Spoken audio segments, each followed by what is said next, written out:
بسم اللہ الرحمن الرحیم۔ صرف 5 منٹ کا مدرسہ قرآن و حدیث کی روشنی میں 217واں دن 7 شعبان المعظم۔ نمبر 1، اسلامی تاریخ۔ حضرت امیر معاویہ رضی اللہ عنہ کی عادات و اخلاق۔ حضرت امیر معاویہ رضی اللہ عنہ اطاعت رسول اور عشق نبوی اور خشیت باری تعالی کی زندہ تصویر تھے۔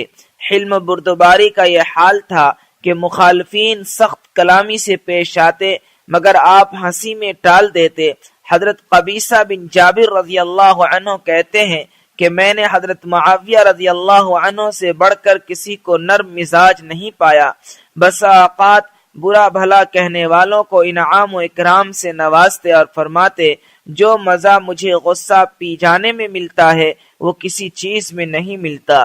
عشق رسول کی بنا پر وہ آپ صلی اللہ علیہ وسلم کے بال اور ناخن حفاظت سے رکھے ہوئے تھے، جن کے بارے میں وفات سے پہلے وصیت فرمائی کہ حضور صلی اللہ علیہ وسلم کے بال اور ناخن مرنے کے بعد میری آنکھ، کان اور ناک میں رکھ کر اللہ کے حوالے کر دینا، اور حضور صلی اللہ علیہ وسلم کی چادر میں مجھے کفن دے دینا۔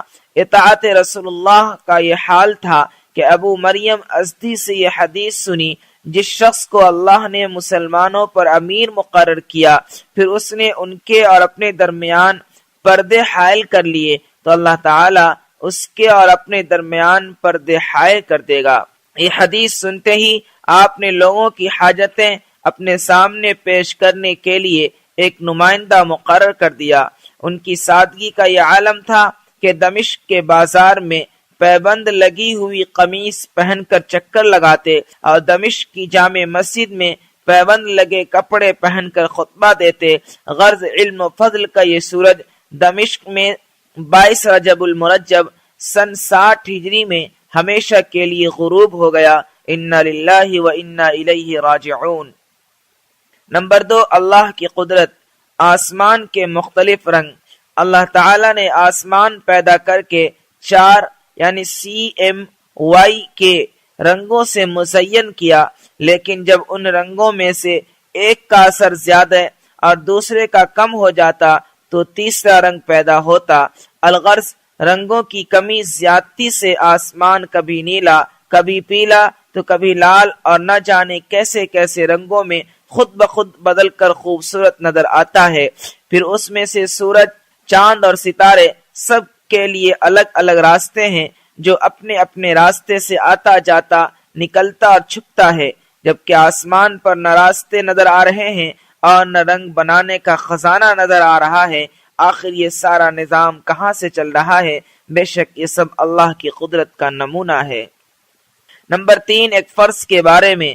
اذان جمعہ کے بعد دنیاوی کام چھوڑ دینا۔ قرآن میں اللہ تعالیٰ فرماتا ہے، اے ایمان والو، جمعہ کے دن جب جمعہ کی نماز کے لیے اذان دی جائے تو سب کے سب اللہ کی طرف دوڑ پڑو اور خرید و فروخت چھوڑ دو، یہ تمہارے لیے بہتر ہے اگر تم جانتے ہو۔ فائدہ، جمعہ کی اذان سننے کے بعد فوراً جمعہ کے لیے نکلنے کی تیاری کرنا اور ساری دنیاوی کام کاج چھوڑنا ضروری ہے۔ نمبر 4، ایک سنت کے بارے میں۔ تہجد کا مسنون وقت۔ حضرت اسود رضی اللہ عنہ بیان کرتے ہیں کہ میں نے حضرت عائشہ رضی اللہ عنہ سے حضور صلی اللہ علیہ وسلم کی رات کی نماز کے بارے میں پوچھا تو فرمایا، شروع رات میں سو جاتے اور آخر شب میں بیدار ہوتے اور نماز پڑھتے، پھر واپس بستر پر تشریف لے آتے، اور جب اذان ہوتی تو آپ صلی اللہ علیہ وسلم بستر سے اٹھتے اور غسل کی حاجت ہوتی تو غسل فرماتے، ورنہ وضو کر کے مسجد چلے جاتے۔ نمبر 5، ایک اہم عمل کی فضیلت۔ اللہ کے راستے میں خرچ کرنے کا ثواب۔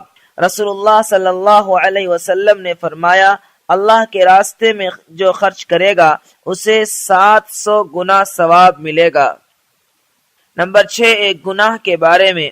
ہلاک کرنے والی چیزیں۔ رسول اللہ صلی اللہ علیہ وسلم نے فرمایا، ہلاک کرنے والی 7 چیزوں سے بچو۔ لوگوں نے پوچھا وہ کیا ہیں؟ رسول اللہ صلی اللہ علیہ وسلم نے فرمایا، نمبر 1 شرک کرنا، نمبر 2 جادو کرنا، نمبر 3 ناحق قتل کرنا، نمبر 4 سود کھانا، نمبر 5 یتیم کا مال کھانا، نمبر 6 اسلامی جنگ میں پیٹھ پھیر کر بھاگ جانا، نمبر 7 پاک دامن عورتوں پر تہمت لگانا۔ نمبر 7 دنیا کے بارے میں، دنیا کی اہمیت اللہ کے نزدیک۔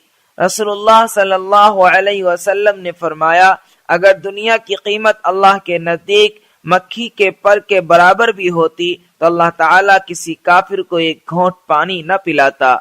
نمبر 8 آخرت کے بارے میں، اہل ایمان کے لیے جنت کے بالا خانے۔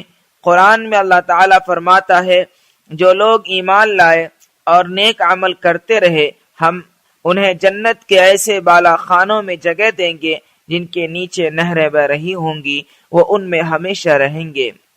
نمبر 9 طب نبوی سے علاج، دھوپ میں بیٹھنے کے نقصانات۔ رسول اللہ صلی اللہ علیہ وسلم نے فرمایا، دھوپ میں بیٹھنے سے بچو کیونکہ اس سے کپڑے خراب ہوتے ہیں، بدن سے بدبو پھوٹنے لگتی ہے اور دبی ہوئی بیماریاں ابھر آتی ہیں۔